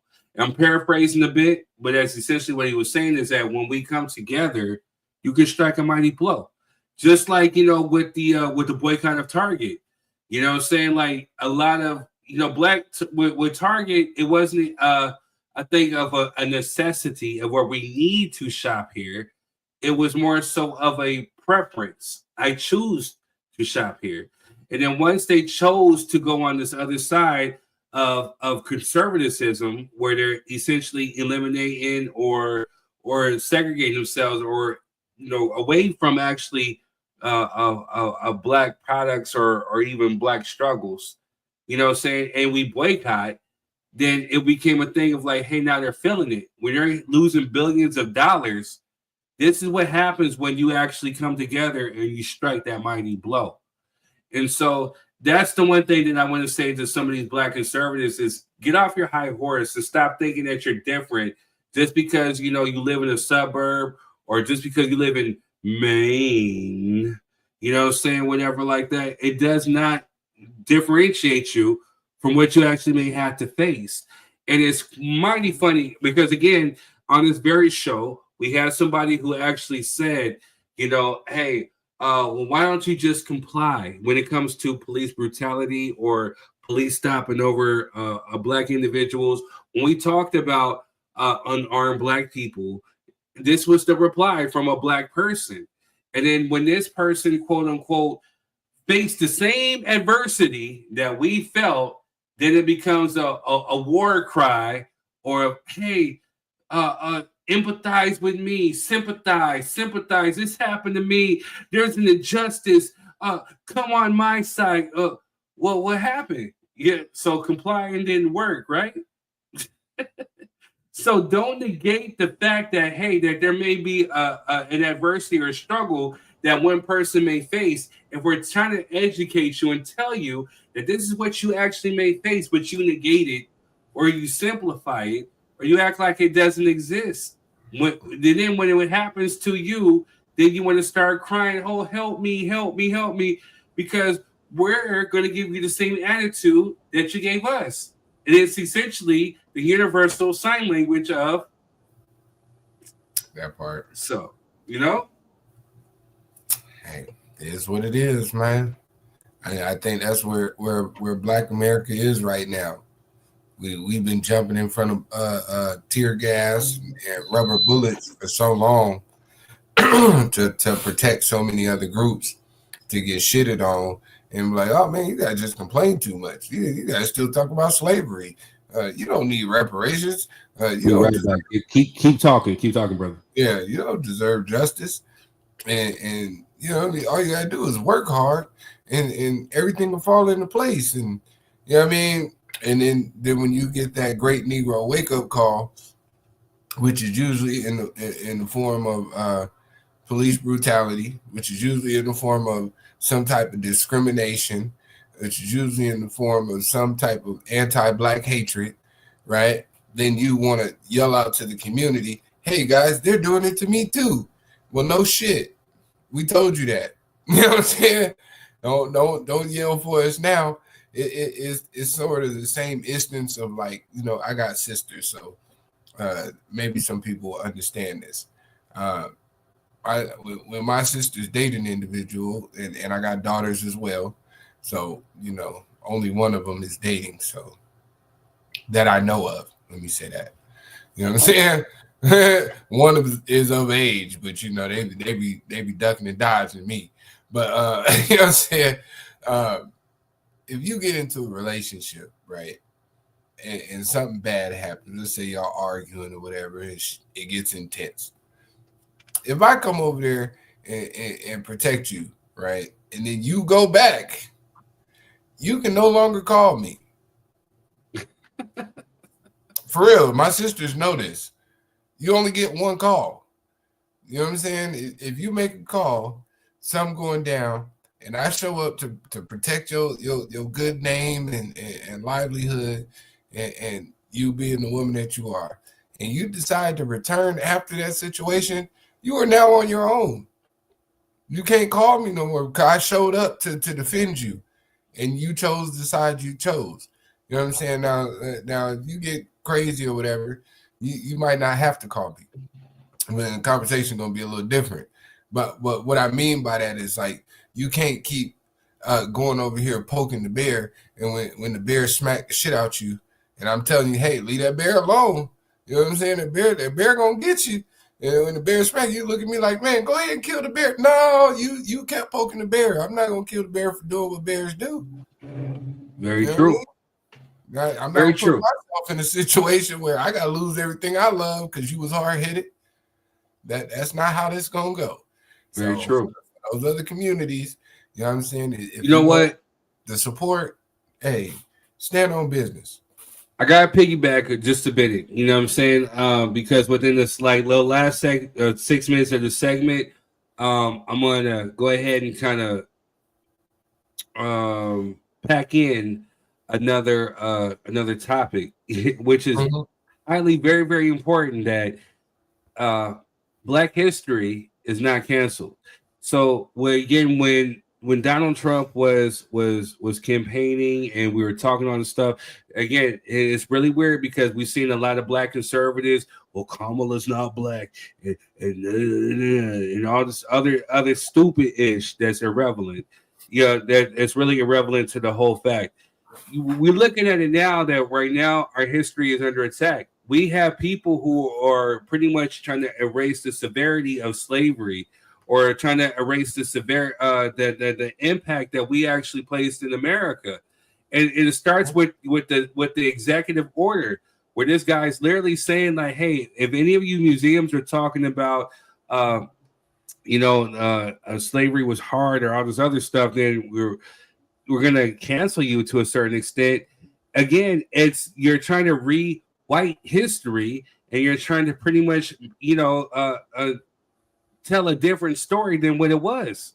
You know what I'm saying? At the end of the day, a lot of this stuff, and as you can see within a lot of these Black conservatives, is the lack of education when it comes to Black history, because a lot of them are far removed, or they're just out of, or as Quez like to say, out of touch, with the reality of history. So therefore, if you have somebody saying, "Well, slavery wasn't that bad," or "slavery was a choice," or the Black people or the Africans were selling you guys or selling your ancestors, you're trying to negate the fact that, hey, that no, there still was an institution in America that erased, saying a part of your history, of your existence. The fact that we have to use tools like Ancestry, DNA, 23andMe, MyHeritage, African Ancestry to actually find out who we are, because of the fact that at one point, if you were practicing in your native tongue, you're practicing in your native religion, or even practicing in your native customs, you were either sold, you were either hung, or you were, or for the most part, you were killed. You know what I'm saying? And so when we're talking about the severity or the weight of the history that we've actually faced as a people, and you have people who want to kind of like whitewash it or whatever, or take that away, it's very, very serious. And for people not to actually sit up and actually take this as on a more serious note, it baffles me. And the fact that you can align yourself with somebody who's saying that, hey, this is okay, and you're attacking a person like an Amanda Seals, it really just questions your whole existence to me. Well, I mean, aren't these the same people that say we should be accountable? Right. Oh, okay. We're listening to unaccountable people telling us to be accountable. That's my whole thing. You know what I'm saying? At the end of the day, right? At the end of the day, to me personally, I'm happy it's happening, because truthfully, me too. But go ahead. Yeah, I'm happy it's happening, because we fell into this slumber of, hey, America's not that racist anymore. You know what I'm saying? We're in a post-racial America, and everybody look. White people voted for Obama. You know what I'm saying? We were in that mode, and you know what I'm saying. And look, we got a Black vice president, and hey, okay, all that sounds good. The Klan's still out here passing out flyers. You know what I'm saying? They say nobody said nothing to them. You know what I mean? Nobody said anything to them, and at the end of it all, if you're not teaching him, it's okay. You should never expect your oppressor to teach you anything. Right. That's where I'm at with it. So if you care that much, you'll pass that information down to your children, the people around you, the community around you. You'll make that a point now, and then we start to turn inwards and focus on self-reliance, because the same government that told us, oh no, we care about you now, it's allowing this to happen on both sides. You know what I'm saying? We're not gonna make no qualms about it. Both sides is just, you know, chilling. That's all I'm gonna say. They both chilling. Very true. I What's haven't up, heard Rob? no big What's up, outcry. Jessica? Welcome to the show.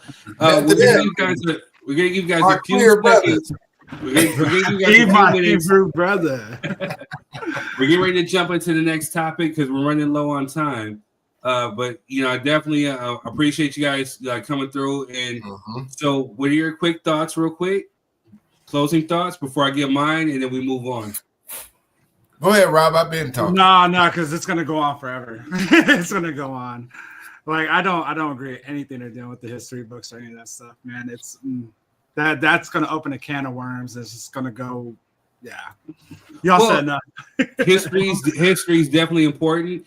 Definitely is not accurate to a certain extent to what's being taught. Or actually, what they choose to teach is definitely a deeper history that you definitely have to look into.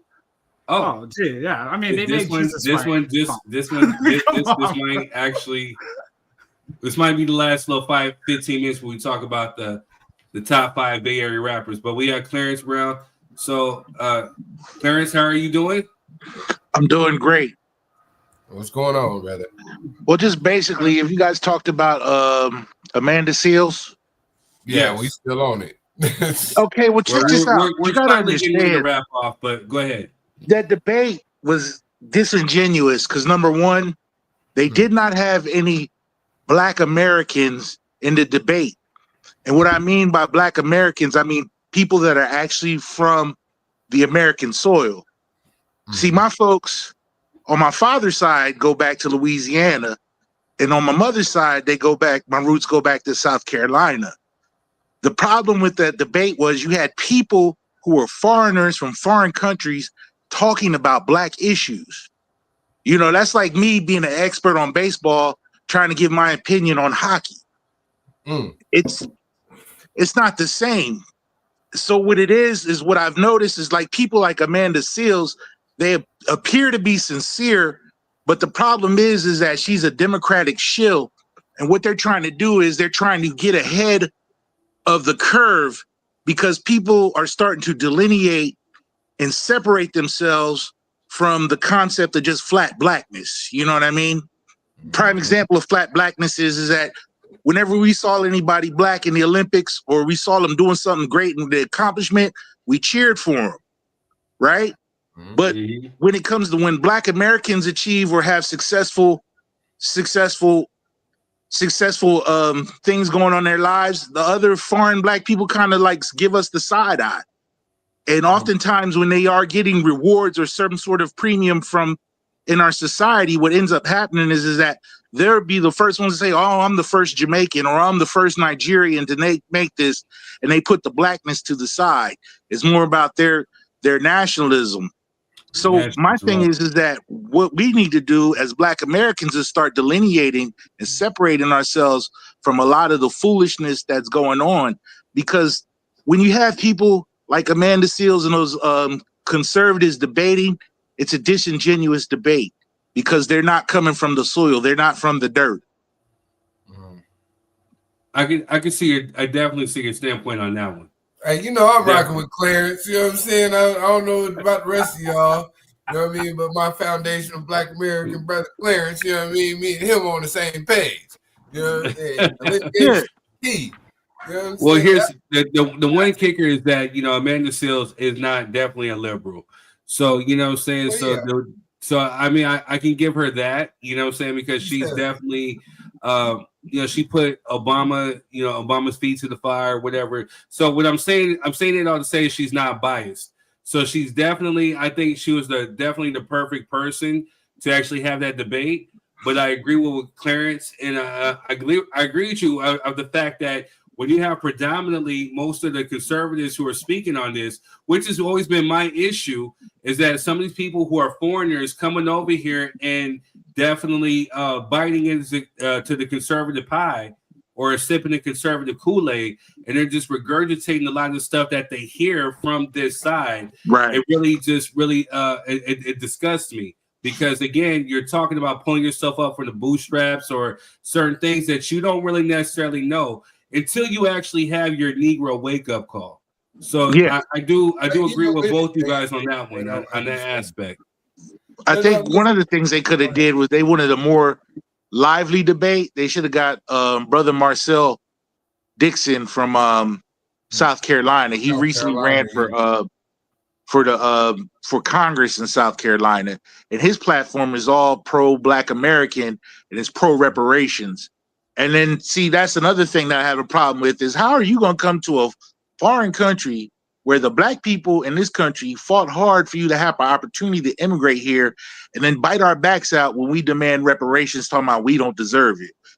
Well, you don't deserve to be in this country, because if you left it up to white people, you would still be over wherever country you're at, because it was Black Americans that fought for equal opportunities in immigration.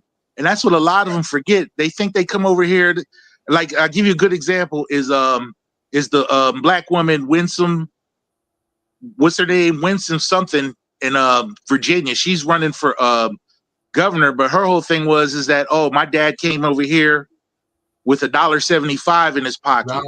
It's always but $2. what she don't but what she's not telling you is that all the grants and the programs and scholarships that aided and were given to her dad because Black Americans fought for that, and because he falls under the umbrella of being a minority, he was able to benefit from that.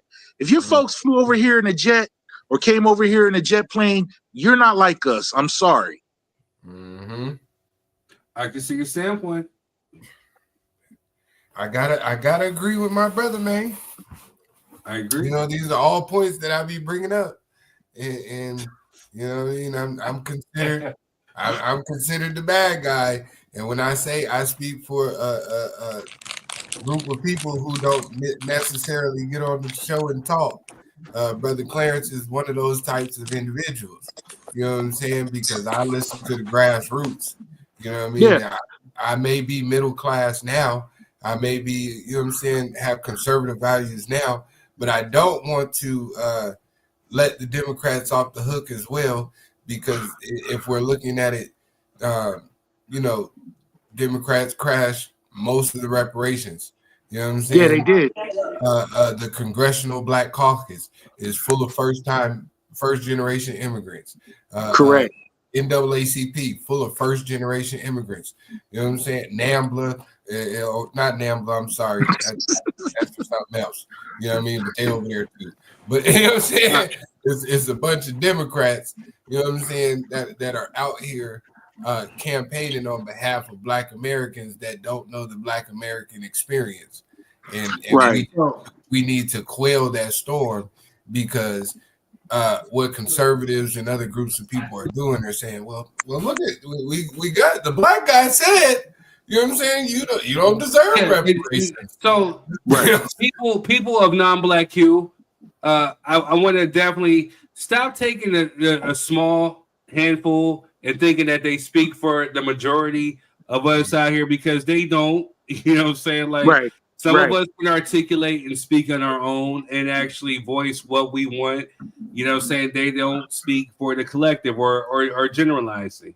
Right. Like, sorry to cut you off, but like, one of the things is that oftentimes with the debate of reparations it goes back to slavery.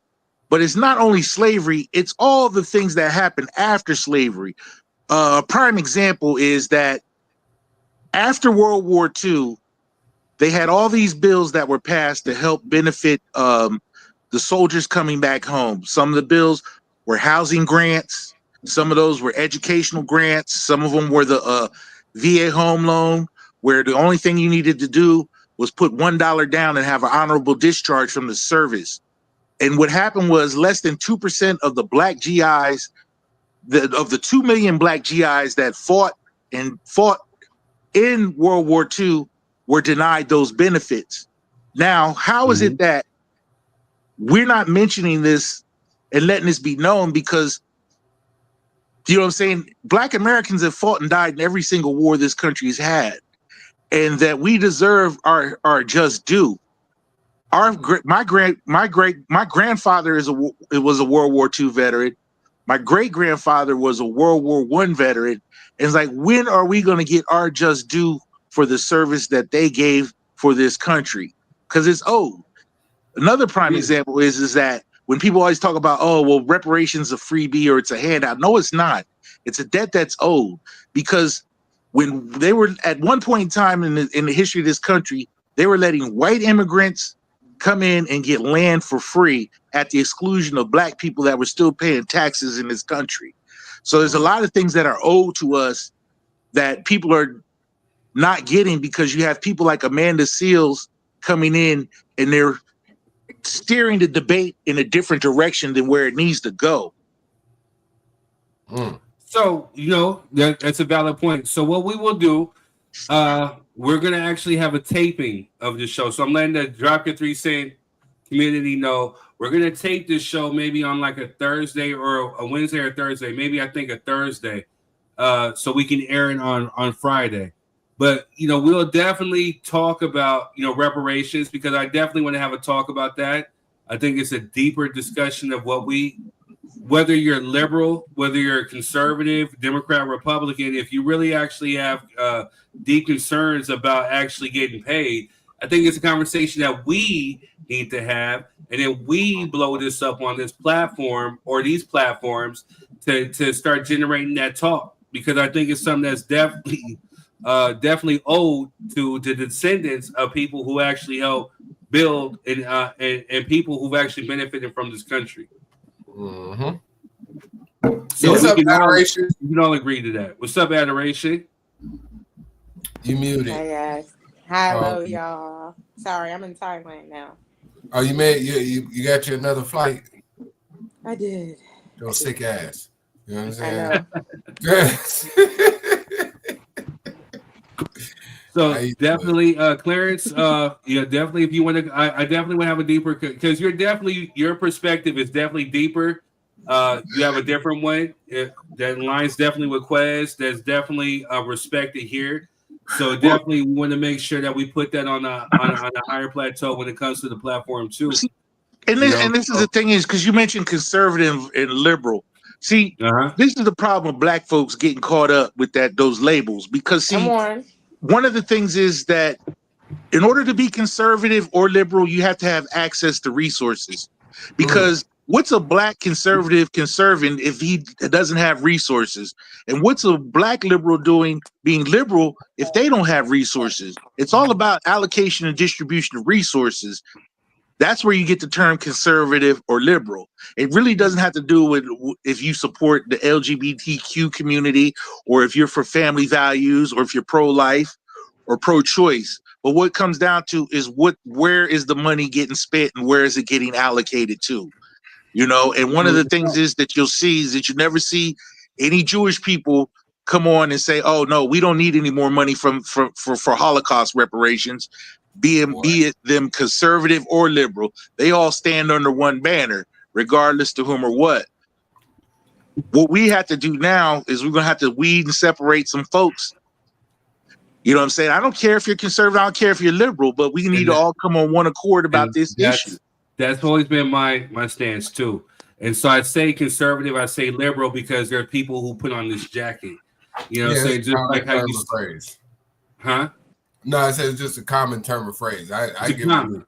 So you know what I'm saying? So it's one of those things where I've actually preached on it, to where I said like that, because again, like Quinn said in the beginning of the show, there are some viewpoints or some things that by textbook, he would be considered a conservative, but he doesn't necessarily agree with the quote unquote Republican Party, or even with me, saying I vote Democrat. I'm registered as a Democrat, but there's things that I don't agree with the Democrat Party, because I definitely know that, when it comes to certain things, when it comes to us as black folks as a collective, that, both parties sit up there and they dismiss. And, saying, and then when it comes to election time, both people or both candidates of the party want to put on dashikis, or they want to kneel in Capitol buildings, or hey, they want to eat gumbo you know what I'm saying, on Juneteenth, talking about, yeah, we love black people, and they give us little breadcrumbs and whatever, when we actually need the whole slice. No, F the whole slice. We need the whole loaf of bread. So you keep sitting up there and minusculing the actual fact of like, hey, there's some reparations or there's some things that we need to address that you keep bypassing or keep, or dismissing.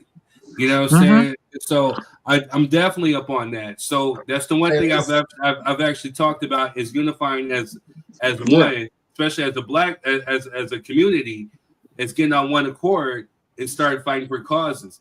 And just like I said in the beginning of the show, when you have people who actually come together and you're causing $12 billion losses to a company, that just shows what happens when you actually unify. Where you can put your differences aside and actually come together for a common cause, you can strike a mighty blow. That's what I was saying earlier. Amen. So, definitely we'll put a toothpick in that, you know what I mean? Because we definitely we got one more topic we want to talk about before we head out of here. But I definitely appreciate you, Clarence, and and adoration. So I'll definitely make sure that I send the link. And especially with Method X, well, we can definitely get all types of voices, all types of perspectives, and we can have it on one accord on the show, and we can definitely talk about it, because I definitely want to talk about certain things like this too. So, bro, you wouldn't be able to get me to shut up on that, man. There's so much stuff, man. That's the point. We need a clear perspective. You know what I'm saying? We need a clear perspective. You guys, I mean, my fellow Hebrews, y'all are on point. So there's just a lot. There's a lot more to it, and there's a big reason why a lot of that is not getting passed. One of the things is, like, what we got to do with reparations is follow the money. All right. Right. Now, we know business is business, right? And that we know and understand that many of the financial institutions that are in existence today were initially started with slave policies. Do you know what a slave policy was? Yes. Same way you would get insurance on equipment, you would get insurance on your slave. So if it got sick and died on you, you could be compensated by the insurance company. Word. You file a claim and they pay your claim. All right, so wild. I didn't even know that. So, we're gonna put a toothpick, because again, we want this to be the continuation for next week. We're gonna do a whole separate show for this. I'm gonna do my research and I'll get much more information. Because my thing is, the case for reparations is prima facie, meaning that there's no argument against it. We're gonna talk about it, definitely. So, adoration, we want to sit down. I know you're traveling between Asian countries. We're gonna have you on here, Rob. So I make sure I send the invites. We can definitely get this recorded. We can have it up for next Friday. You know what I'm saying? So we can definitely talk about it. Sure. So definitely, what I gotta talk about next, though, we're gonna talk about the top 10 Bay Area rappers. You know what I'm saying? So it's just something that you guys definitely want to stick around for. You guys are well welcome to. Can I say my 5? Well, I gotta show some love real quick. You know what I'm saying? Right. We're long overdue, so I gotta definitely show some love, and then we'll be right back, and then we'll jump right into it. So let me go ahead. You said what? No, I said commercial break. Let's get it. Commercial break. We'll be right back.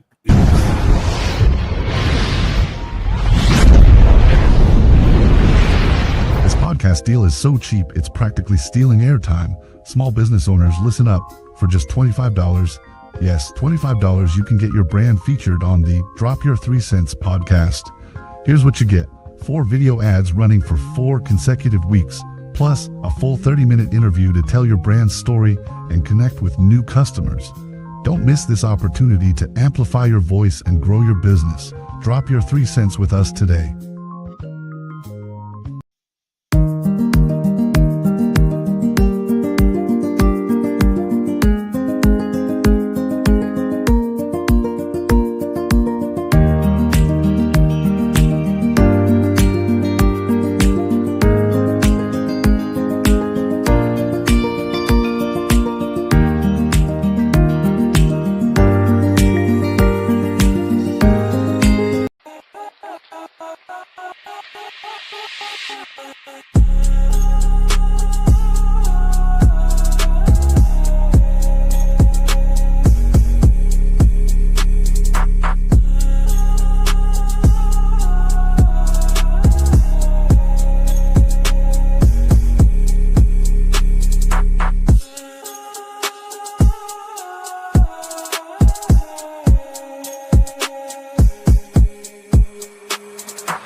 All right, y'all. So we are back. The last little 8 minutes of the show. You know what I'm Jess, saying? I did that for you. Don't say I never did nothing for you, Jess. You know what I'm saying? All right, y'all. y'all So like I've been coronavirus. seeing definitely lots of talks about, top 5 lists, top 10 lists, greatest of all time, whatever. So shout out to my cousin Erica. I love her definitely. My aunt Debbie, out there in the Bay. You sent me a list of, of people talking about the top, Bay Area rappers, of all time. And, one of the lists I saw didn't have Tupac, and I got really offended by it. But they sent this to me by basically a few weeks ago. But we have so many other different topics we have to definitely address. Wanted to make sure we address it now. So, I want my folks up on here, and I'm gonna go ahead and I'm gonna kick it off. You know what I'm saying? Top 5, a Bay Area. For me personally, I'm gonna have to go with Too Short first and foremost. You know what I'm saying? Because he was the pioneer of Bay Area hip hop. You know what I'm saying? If there was no Too Short, I don't know where it would be. But a lot of people got their swag and game from Too Short. So I'm gonna have to go Too Short first. I'm going Pac second, E40. This is where it gets subjective because this is mine. Mac Dre, and then I know folks are gonna probably make fun of me or whatever, but I don't care. But his impact was huge. MC Hammer. Yeah, hey. Nah, no. Your list is right and exact. You know what I'm saying? People sleep on Hammer, but Hammer was a beast, man. Yep. All right, go ahead, Clarence. You up next, man. What's your list? I got E40. I got Too Short. I got Mac Dre. I got Tupac, and then this is my wild card, Spice One. That's not bad. That's not bad. That's not bad at all. He doesn't get enough credit. He doesn't get enough credit. I mean, he doesn't get enough credit. Nah. So if I gotta do my honorable 6, Spice One. I'm Spice Definitely One. I grew up on Spice on One. The panties. You know what I'm saying? You gotta put Spice Can One. I go next? Yeah, go ahead.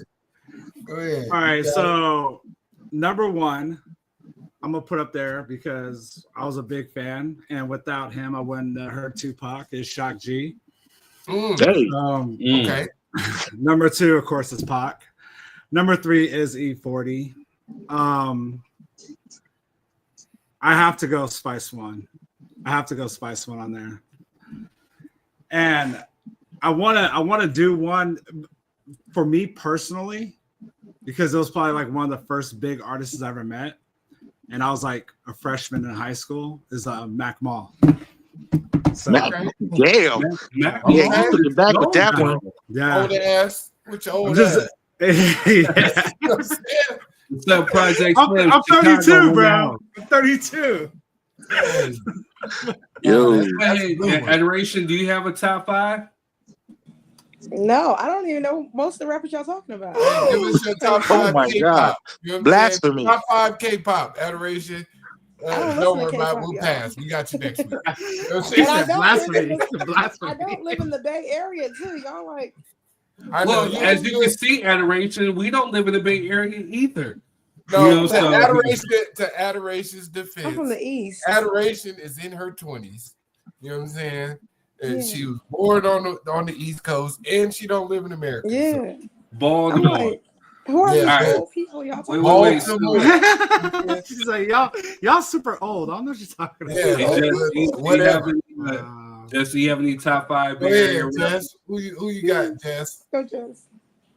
I don't have top 5, but I don't even know why Tupac ain't number 1 on y'all's list. Hey man, So, come on, Tupac. don't do that shit. I get number one Myri's, always. West Coast, Bay Area, overall, Tupac is number one. Damn, come on now. But is he number one best rapper or influence? Here go Because adoration. We don't know about nobody on the list. I'm just Oh, saying. I get one honorable mention. My honorable 6 is Del the Funky Homo Sapien. Ice Cube's cousin. Who Yes, the fuck yes. is that? Because he started the whole hieroglyphics movement, you know. He did. So you could, you know, but you know, the Bay Area is so prolific when it comes to hip hop. It's like that's a tough list because then you got people like the new cats like La Russell coming up. Simba.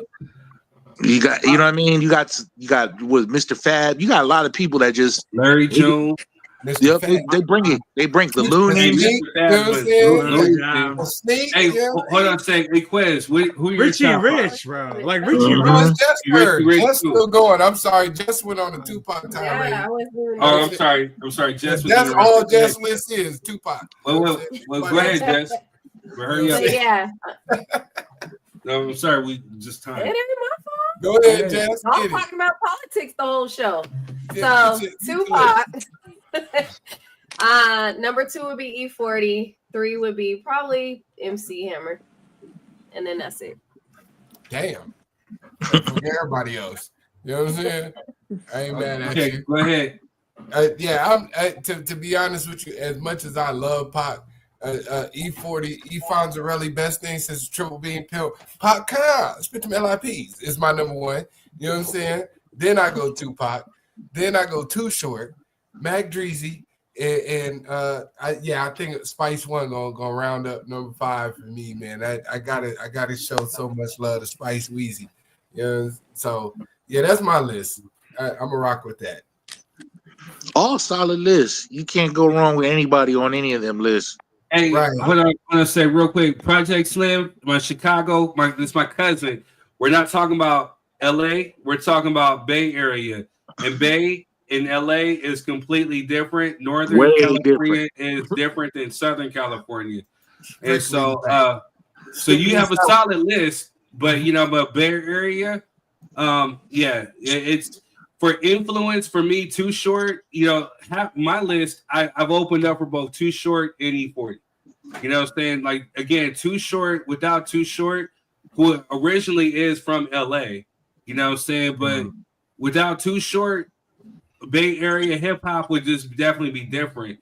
And then, like what Rob was saying, with Shock G, his influence, you know what I'm saying, his creativity, he's underrated because of what he actually brought to the actual Bay Area. Man, Shock G was a musical genius. Rest in peace. Musical genius. He could play 9 instruments like Prince. Yeah, exactly.